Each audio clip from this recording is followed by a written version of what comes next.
Les nanotubes de carbone se distinguent par des caractéristiques uniques, telles qu'une bonne conductivité électrique, des propriétés adsorbantes, la capacité à accumuler des gaz, une stabilité chimique et thermique, et une grande résistance à des valeurs élevées de déformation élastique.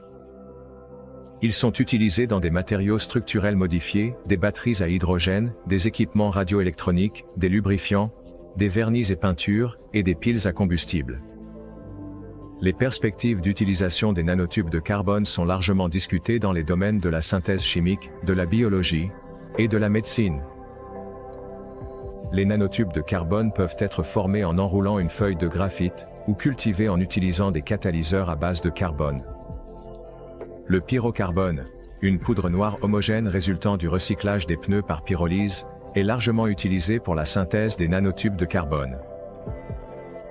La spécificité du traitement du pyrocarbone pour être utilisé dans la synthèse des nanotubes est qu'il doit être broyé à une taille de particules de 3 à 7 microns, ce qui est difficile à réaliser avec des broyeurs industriels conventionnels.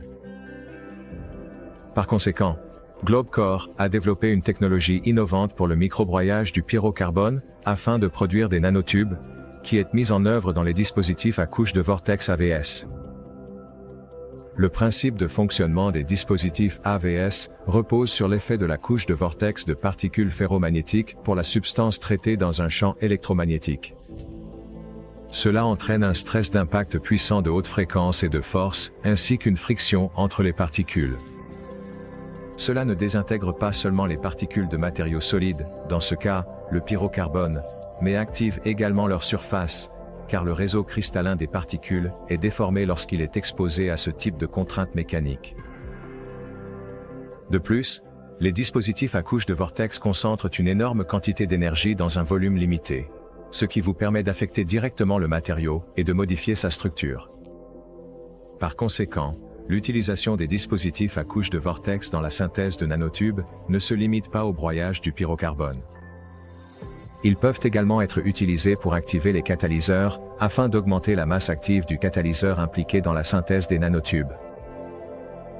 En plus de sa polyvalence, du microbroyage et de l'activation simultanée des substances, un dispositif à couche de vortex présente un certain nombre d'autres avantages par rapport aux moulins industriels conventionnels. Cela inclut des dimensions compactes, une facilité d'entretien et d'utilisation, une faible consommation d'énergie, et une facilité d'intégration dans les lignes de production existantes pour préparer la matière première à la production de nanotubes. Et quel type d'équipement utilisez-vous à cette fin?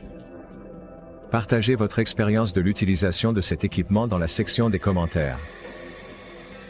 Plus d'informations sur la technologie Globcore et l'équipement pour le broyage du pyrocarbone et l'activation des catalyseurs peuvent être trouvées en suivant le lien dans le premier commentaire ou en visitant notre site web www.globcore.com.